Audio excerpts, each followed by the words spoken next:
Hello नमस्कार दोस्तों, आप सभी का स्वागत है आपके अपने यूट्यूब चैनल अपना टारगेट पर। आज का अपना टॉपिक है राजस्थान का अपवाह तंत्र और इससे महत्वपूर्ण प्रश्न जितने ही बनते हैं वो सभी देखेंगे। आज कंप्लीट हो पाता तो ठीक है, नहीं इसका नेक्स्ट पार्ट आएगा। दोस्तों ये इतने इम्पोर्टेंट क्वेश्चन है, बार बार एग्जाम में पूछे जा रहे हैं और आगे आने वाले एग्जाम में भी बार बार पूछे जाएंगे, तो इनको ध्यानपूर्वक देखना और आप जितना हो सके उतना सही आंसर देना। इनका नहीं आते तो उनको रिवाइज करके देखना। लैब असिस्टेंट भर्ती के लिए इम्पोर्टेंट हैं, रीट के लिए इम्पोर्टेंट हैं, राजस्थान में होने वाली लगभग सभी भर्तियों के लिए इम्पोर्टेंट हैं। नेक्स्ट पहला क्वेश्चन है अपना, राजस्थान में उपलब्ध सतही जल देश के कुल सतही जल का कितना प्रतिशत है? राजस्थान में उपलब्ध सतही जल देश के कुल सतही जल का कितना प्रतिशत है? 1%, 1.16%, 1.50% या 5%? बताओ दोस्तों, राजस्थान में उपलब्ध सतही जल देश के कुल सतही जल का कितना है? तो ये है 1.16%। बी ऑप्शन सही होगा। नेक्स्ट क्वेश्चन,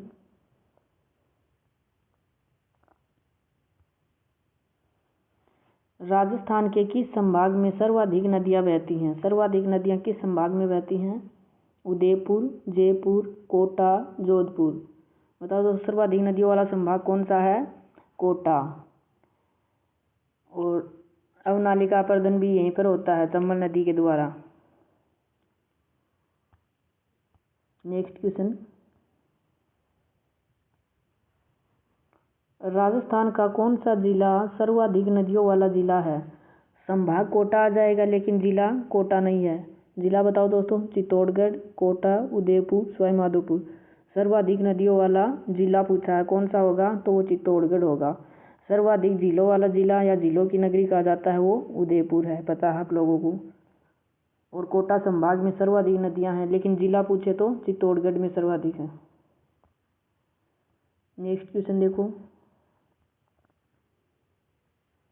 राजस्थान के वे जिले कौन से हैं जहां कोई भी नदी नहीं बहती है? राजस्थान के वे कौन से जिले हैं जहां पर कोई भी नदी नहीं बहती है? बीकानेर, जैसलमेर। बीकानेर, चूरू, फलोदी, चूरू, हनुमानगढ़, जोधपुर, बाड़मेर। बताओ दोस्तों, इनमें कौन सा ऑप्शन है जहाँ पर एक भी नदी नहीं बहती है? तो ये ऑप्शन बी सही होगा, बीकानेर, चूरू। और अब वर्तमान में फलोदी भी इसमें ऐड हो गया, इसमें भी कोई नदी नहीं है। तो 3 जिले हैं ऐसे जहाँ पर कोई नदी नहीं है। 3 कौन कौन से? बीकानेर, चूरू और फलोदी। ध्यान रखना दोस्तों। नेक्स्ट क्वेश्चन है अपना, राजस्थान की राज्य जल नीति की शुरुआत किस वर्ष की गई थी? बताओ दोस्तों, राजस्थान की राज्य जल नीति की शुरुआत किस वर्ष की गई थी? 1990, 1999, 2010, 2015। बताओ, राज्य जल नीति की शुरुआत किस वर्ष की गई थी? तो ये की गई थी 2010 में। 2010 में की गई थी। नेक्स्ट क्वेश्चन, राजस्थान की भूजल नीति कब लागू की गई? राजस्थान की भूजल नीति कब लागू की गई?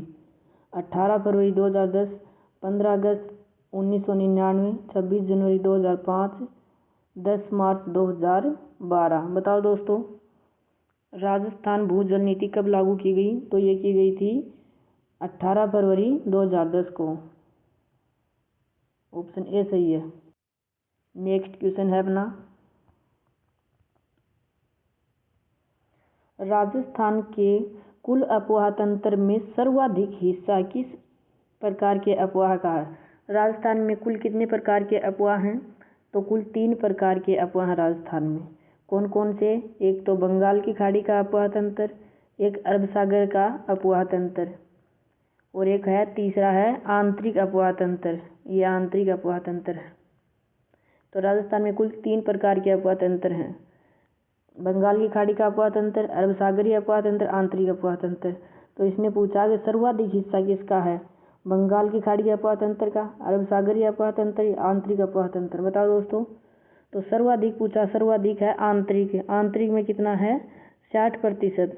आंतरिक में कितना है? 60%। अरब सागरीय है, अरब सागरीय में कितना है? 16%। और बंगाल की खाड़ी वाले में कितना है? 24%।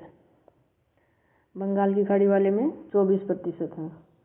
तो इसका सही आंसर क्या होगा? सर्वाधिक आंतरिक प्रवाह, ऑप्शन सी सही होगा। नेक्स्ट क्वेश्चन देखो, ये पूछ लिया क्वेश्चन, बंगाल की खाड़ी का अपवाह तंत्र राजस्थान के कुल अपवाह तंत्र का कितना है? अभी अभी बताया मैंने दोस्तों, 16% हो जाएगा अरब सागर का, 24% हो जाएगा बंगाल की खाड़ी का, 60% हो जाएगा आंतरिक अपवाह तंत्र का। तो इसने कौन सा पूछा? बंगाल की खाड़ी का। तो बंगाल की खाड़ी का बी सही होगा, 24%। नेक्स्ट क्वेश्चन, अरब सागरीय अपवाह तंत्र राजस्थान के कुल अपवाह तंत्र का कितना प्रतिशत है? अरब सागरीय पूछा तो 16% हो जाएगा, आँख मिच कर लगा दो। नेक्स्ट क्वेश्चन, नदियों के वैज्ञानिक अध्ययन को क्या कहा जाता है?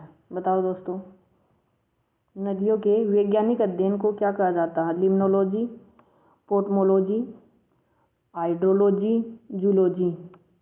बताओ दोस्तों, नदियों के वैज्ञानिक अध्ययन को क्या कहा जाता है?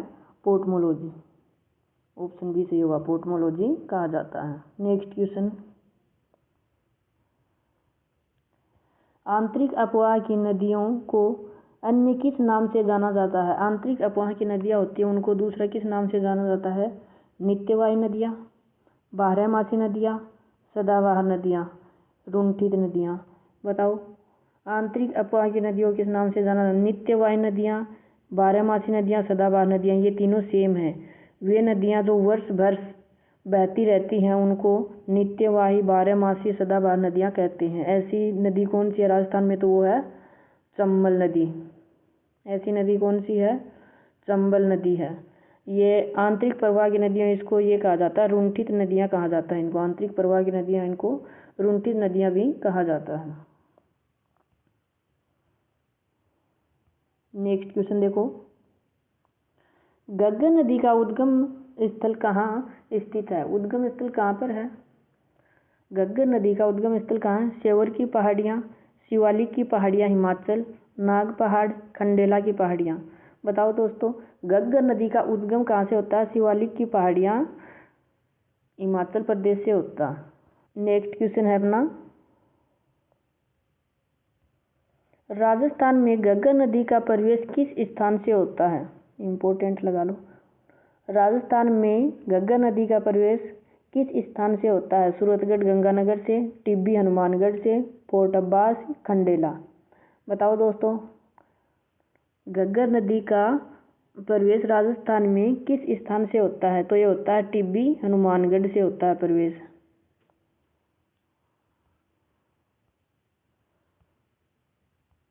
नेक्स्ट क्वेश्चन है, गग्गर नदी के प्रवाह क्षेत्र को राजस्थान में किस नाम से जाना जाता है? हकरा, नाली या पाट, तोरावाटी या कांटल।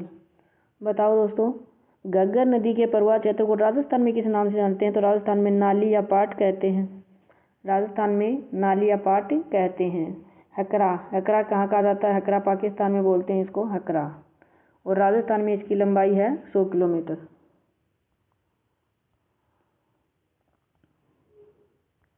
नेक्स्ट क्वेश्चन है, पाकिस्तान में गग्गर नदी के प्रवाह क्षेत्र को क्या कहा जाता है? पाकिस्तान में क्या कहते हैं? नाली, हकरा, मृत नदी, शेखावाटी की गंगा, क्या कहते हैं इसको? तो इसको कहा जाता है पाकिस्तान में हकरा।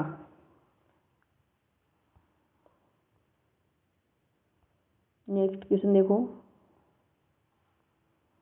किस नदी को मृत नदी, डेड रिवर के नाम से भी जाना जाता है? बताओ दोस्तों, किस नदी को मृत नदी या डेड रिवर के उपनाम से भी जाना जाता है? कांतली नदी को, गग्गर नदी को, लूनी नदी को, चंबल नदी को। तो मृत नदी, डेड नदी, नट, नाली, पाट, ये सभी नाम किसके हैं? गग्गर नदी के हैं। दर्शदेती, ये देखो, गग्गर को इसके प्राचीन नाम सरस्वती नदी के अवशेष होने और लुप्त प्राय होने के कारण मृत नदी कहते हैं। अब ये वर्तमान में लुप्त होती है तो इसके मृत नदी कहते हैं। नेक्स्ट क्वेश्चन देखो, पूर्णतः राजस्थान में बहने वाली आंतरिक प्रवाह की सबसे लंबी नदी कौन सी है? पूर्णतः राजस्थान में, पूर्णतः राजस्थान का मतलब क्या हुआ? राजस्थान से ही स्टार्ट हुई और राजस्थान में ही खत्म हो गई। ऐसी कौन सी नदी है जो राजस्थान में शुरू होती है, राजस्थान में ही ख़त्म हो जाती है और सबसे लंबी है राजस्थान में, तो वो है घग्गर है, कांतली है, साबी है, लूनी है। बताओ दोस्तों कौन सी है? तो वो होगी कांतली नदी। इसकी लंबाई है 100 किलोमीटर। कितनी है? 100 किलोमीटर। सीकर खंडेला से निकलती है, झुंझुनू मंडेला से। नेक्स्ट क्वेश्चन, कांतली नदी का उद्गम स्थल कहाँ है? सेवर की पहाड़ियाँ, खंडेला की पहाड़ियाँ, सीकर, उदयनाथ की पहाड़ियाँ, बैराठ की पहाड़ियाँ। बताओ दोस्तों, अभी अभी बताया मैंने। तो ये कहाँ से निकलती है? खंडेला की पहाड़ियाँ सीकर से निकलती है और मंडेला झुंझुनू तक बहती है, लेकिन वर्तमान में तो ये सूखी हुई है। नेक्स्ट क्वेश्चन है अपना दोस्तों, कांतली नदी के अपवाह क्षेत्र को किस नाम से जाना जाता है? इम्पोर्टेंट क्वेश्चन है। कांतली नदी के अपवाह क्षेत्र को किस नाम से जाना जाता है? नाली, तोरावाटी, हकरा, माल। तो इसको तोरावाटी कहा जाता है। सीकर और झुंझुनू में कांतली नदी का बेसिन तोरावाटी कहलाता है। नेक्स्ट क्वेश्चन देखो, प्रसिद्ध गणेश्वर सभ्यता किस नदी के किनारे विकसित हुई? घग्गर, कांतली, बनास, आहड़। घग्गर सभ्यता, गणेश्वर सभ्यता कौन सी नदी के किनारे विकसित हुई? घग्गर, कांतली, बनास, आहड़। तो यह है कांतली नदी के किनारे विकसित हुई। नीम का थाना। ताम्रयुगीन गणेश्वर सभ्यता सीकर जिले में कांतली नदी के किनारे स्थित है। राजस्थान की सबसे छोटी नदी आंतरिक प्रवाह की कौन सी है? आंतरिक प्रवाह की नदी है और सबसे छोटी नदी है, वो कौन सी है? कांतली। कांतली तो सबसे बड़ी है। कांकनी या कांकने, साबी, मेंथा। तो ये होगी कांकनी या कांकने। ये कहाँ पर है? जैसलमेर में है ये, और 17 और कहीं कहीं इसको 27 भी बताया गया है, 27 किलोमीटर। नेक्स्ट क्वेश्चन,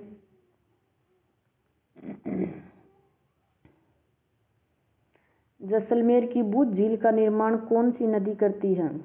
जैसलमेर की बुझ झील का निर्माण कौन सी नदी करती है? लूनी, कांकनी, घग्गर, साबी। बताओ दोस्तों, जैसलमेर की बुझ झील का निर्माण कौन सी नदी करती है? लूनी, कांकनी, मसूरडी, घग्गर, साबी। तो ये करती है कांकनी या मसूरडी, या काकने भी बोलते हैं। इसकी लंबाई 17 किलोमीटर। नेक्स्ट क्वेश्चन देखो, स्थानीय भाषा में मसूरडी नाम से किस नदी को जाना जाता है? स्थानीय भाषा में मसूरडी बोलते हैं इसको। किस नदी को बोलते हैं? कांतली को, कांकनी को, रूपारेल को, मेंथा को। तो कांकनी नदी को या कांकने नदी को मसूरडी बोलते हैं। नेक्स्ट क्वेश्चन, रूपारेल नदी का उद्गम कहाँ से होता है? रूपारेल नदी का उद्गम कहाँ से होता है? नाग पहाड़ी, उदयनाथ की पहाड़ी, अलवर, सेवर की पहाड़ियाँ, गोगुंदा की पहाड़ियाँ। बताओ दोस्तों, रूपारेल नदी का उद्गम कहाँ से होता है? उदयनाथ की पहाड़ियाँ, अलवर से होता है। नेक्स्ट क्वेश्चन है अपना, रूपारेल नदी को अन्य किन नामों से जाना जाता है? मसूरडी, लसावड़ी, वराह नदी, अर्जुन की गंगा, वन की आशा।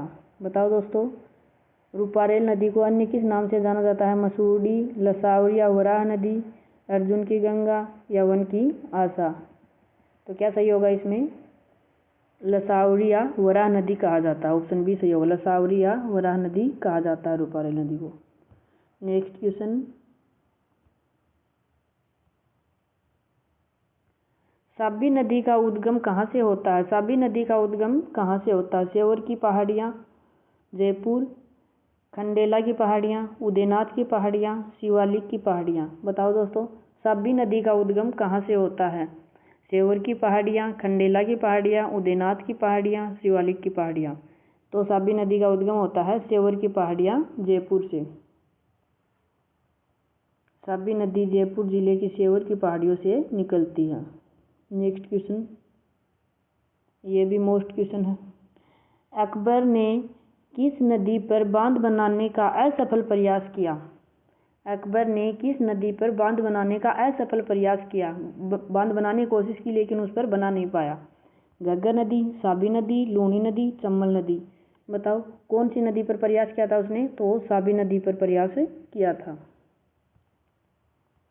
ये देखो, साबी नदी अपनी विनाशकारी बाढ़ के लिए प्रसिद्ध थी, जिस पर अकबर ने बांध बनाने की कोशिश की थी लेकिन नाकाम रहा।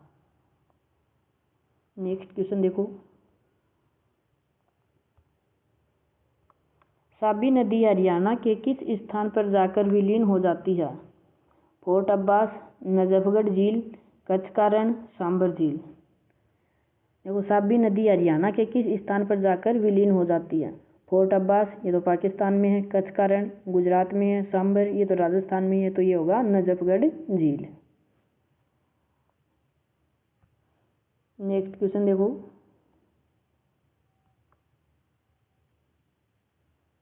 जोधपुरा सभ्यता किस नदी के किनारे स्थित है? कांतली नदी, साबी नदी, रूपारेल नदी, मेंथा नदी। जोधपुरा सभ्यता किस नदी के किनारे स्थित है? बताओ दोस्तों। तो ये होगी जोधपुरा सभ्यता कौन सी नदी के किनारे है? बताओ। कांतली नदी, साबी नदी, रूपारेल नदी, मेंथा नदी। तो ये होगी साबी नदी के किनारे। कौन सी है? साबी नदी के किनारे।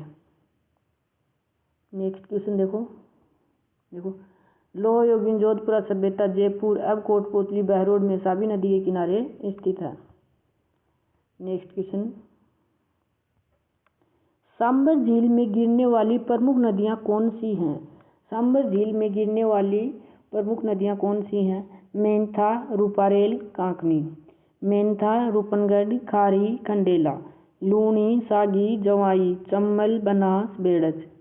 देखो दोस्तों, चम्बल, बनास, बेड़च ये तो इधर जाती हैं बंगाल की खाड़ी में। तो सांबर झील में तो गिरती हैं, वो तो अंतर प्रवाह की होंगी। लूणी है, ये तो पश्चिमी राजस्थान की है। मेंथा, कांकनी है, कांकनी जैसलमेर में है। तो ये तीनों ऑप्शन कट हो रहे हैं। तो ये बी सही होगा, मेंथा, रूपनगढ़, खारी, खंडेला और साबी।